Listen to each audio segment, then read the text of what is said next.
सास ने पढ़ी कक्षा 12वीं। पाखी एक मल्टीनेशनल कंपनी में काम करने के साथ सोशल एक्टिविस्ट भी होती है, जो ऑफिस खत्म होने के बाद शाम को घर आकर जरूरतमंद छोटे बच्चों को फ्री में पढ़ाती है। उसकी इस खूबी से बाकी लोगों के साथ सास भी बहुत खुश होती है। तुम सच में बहुत अच्छा काम कर रही हो बेटा, बस ध्यान रखना बच्चे आधे रास्ते में कहीं भटक ना जाए। भटकने से मेरा मतलब सिर्फ गलत काम करना नहीं है। कोई घर की जरूरत के लिए नौकरी करने लगे या किसी के घर वाले उसकी शादी करा दे, यह भी तो मंजिल से भटकना ही होता है ना। वाओ मम्मी, मुझे नहीं पता था कि आप पढ़ाई को लेकर इतनी पर्टिकुलर हो।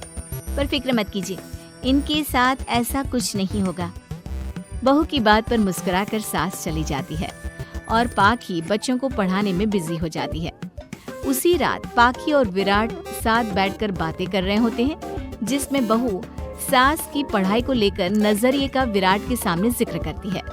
हाँ, मुझे सब पता है। ऐसे ही नहीं ये नालायक लड़का इतना पढ़ लिया। वो मम्मी ही तो है जिन्होंने बचपन से खाना खाया या नहीं से ज्यादा पढ़ाई की या नहीं पूछ पूछ कर मुझे इतना पढ़ने पर मजबूर कर दिया। वो हमेशा मुझे पढ़ाई और सेल्फ इंडिपेंडेंट होने की इम्पोर्टेंस याद दिलाती रही। और आज मेरी ये सरकारी नौकरी, इतनी अच्छी पोस्ट, उसी का तो नतीजा है। वाह, अगर मम्मी इतनी पढ़ी लिखी है तो कोई जॉब क्यों नहीं करती? और अगर जॉब नहीं करती तो मेरे साथ बच्चों को ही पढ़ा ले। तुम्हें किसने बोला कि मम्मी पढ़ी हुई हैं? उन्होंने तो अपनी 12th क्लास भी पूरी नहीं की। उससे पहले ही नाना जी ने मम्मी की शादी करा दी। शायद इसलिए पढ़ाई और अपने पैरों पर खड़े होने को लेकर उनकी सोच ऐसी है, क्योंकि वो खुद ये सब करना चाहती हो। पत्नी की बात सुन के विराट भी सोच में पड़ जाता है। दोनों मिलकर प्लान बनाते हैं और अगले दिन बच्चों को पढ़ाते हुए पाखी उनके पास एक कुर्सी एक्स्ट्रा लगा देती है। ये एक कुर्सी ज्यादा किसके लिए लगाई है बेटा? कोई नया बच्चा आने वाला है क्या? हाँ जी, आज से मेरी एक नई बच्ची मेरे पास, यानी कि मेरी सास, दोबारा पढ़ाई शुरू करने वाली है। अरे क्या पागल जैसी बात कर रही है। भला ये भी मेरी कोई उम्र है बच्चों के बीच बैठकर पढ़ने की? तू बस ना इनके भविष्य पर ध्यान दे, मुझ पर नहीं। मम्मी, सीखने की कोई उम्र नहीं होती, बस इच्छा होती है, और मुझे पता है कि आपके अंदर वो इच्छा आज भी जिंदा है। अरे तू बस अपने काम और इन बच्चों पर ध्यान दे। यहाँ बस सबको बोलने से मतलब है, किसी को नहीं सोचना। अगर बात बाहर निकली तो समाज क्या सोचेगा और परिवार का कितना नाम बदनाम होगा। मम्मी, आपने पापा और इस परिवार के बारे में बहुत सोच लिया। सबकी खुशियों के लिए अपने सपने बहुत कुर्बान कर दिए।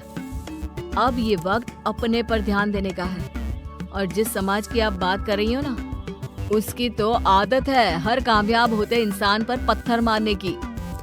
बेटी को भी बहू का साथ देते देख सास गुस्से में अपना सर पकड़कर बड़बड़ाते हुए वहाँ से चली जाती है। ये स्टूडेंट थोड़ी जिद्दी है, पर इन्हें मैंने 12th क्लास पास नहीं कराई तो मैं भी अपनी सास की बहू नहीं। ये देखने में तो मजा ही आ जाएगा। इसी के साथ पति पत्नी मिलकर सास को पढ़ाने के मिशन पर लग जाते हैं, लेकिन सास उनकी हर कोशिश को नाकाम कर देती है। एक शाम विराट अपनी मम्मी के लिए 12th क्लास की बुक्स लेकर आता है, जिन्हें देखकर इस बार सास का गुस्सा उन दोनों पर मानो फूट ही पड़ता है। अरे तुम दोनों का दिमाग खराब हो गया है क्या, जो ये बेवजह की जिद पकड़े बैठ गए हो? मैंने एक बार बोल दिया ना मुझे कोई पढ़ाई नहीं करनी। इसके बाद मेरी पढ़ाई को लेकर मुझे घर में कोई जिक्र नहीं चाहिए। पोता पोती पकड़ने की उम्र में किताबें पकड़ूंगी तो अच्छी लगूंगी क्या? अरे परिवार का मजाक बन जाएगा। मम्मी, पोते पोती आप पढ़ने के बाद भी तो खिला सकती हो। और रही मजाक बनाने वाले लोगों की बात, तो उनके पास खुद का कोई सपना होता नहीं, इसलिए दूसरों की उड़ान रोकने की कोशिश करते रहते हैं। बस एक बार माँ, आप कोशिश तो करो। अगर अच्छा नहीं लगा तो हम दोबारा कभी नहीं बोलेंगे। बेटी की बात सुनकर माँ सोच में पड़ जाती है और ये सोचती है कि थोड़े दिन पढ़ लेती हूँ और उसके बाद पढ़ने में अच्छा नहीं लग रहा ये बोलकर मना कर दूंगी। ऐसी प्लानिंग बनाकर वो पढ़ने के लिए तैयार हो जाती है। मौके का फायदा उठाकर तुरंत वे लोग सास का ओपन से 12th में एडमिशन करा देते हैं। मम्मी, आज से आपकी सारी जिम्मेदारी मेरी। अब तो आपका नाम टॉपर के लिस्ट में आने से कोई नहीं रोक सकता। ये मेरे सीधे बच्चे, इन्हें अंदाजा भी नहीं कि माँ का प्लान क्या है। पाखी सास को पढ़ाना शुरू करती है। दिन बीतते हैं जिसमें धीरे धीरे सास भी कंफर्टेबल होने लगती है। लेकिन फिर पाखी एक सब्जेक्ट पढ़ने के लिए ट्यूशन जाने का सजेशन देती है, जिस पर बहुत गुस्सा, ड्रामा करने और पाखी के लाख बार मनाने के बाद एक बार फिर सास तैयार हो जाती है। थैंक यू मम्मी, आपको नहीं पता कि आपका 12th क्लास पढ़ना हम दोनों के लिए कितना ज़रूरी है। अब ये सिर्फ आपका नहीं, हमारा सपना भी बन गया है। बहू की बात सुनकर सास अपने प्लान को लेकर सोच में पड़ जाती है। अगले दिन पाखी सास के साथ उन्हें ट्यूशन छोड़ने जा रही होती है, जहाँ रास्ते में पड़ोस की कुछ औरतें बैठी मिलती हैं। अरे वाह विराट की मम्मी, तुम्हारा इस उम्र में पढ़ाई का कौन सा भूत जाग गया? बहू को बोलो कि पोता पोती दे दे और बच्चों के साथ खेलो। अरे क्या उनके बीच बैठकर अपनी खिल्ली उड़वाने चल पड़ी? आंटी जी, जब सरकार या भगवान ने सीखने की कोई उम्र नहीं रखी तो आपको क्या दिक्कत है? अरे देखो तो जरा, बहू की जुबान कैसे कैंची जैसी चल रही है। अब सास घर संभालने की जगह इन सब चीजों पर ध्यान रखेगी तो बहू के तो ये हाल होनी ही है ना। देखा बहू, इसलिए बोलती थी, अरे खाली दिमाग वालों से बहस नहीं करनी चाहिए, क्योंकि वो जब भी मुंह खोलेंगे गू ही बोलेंगे।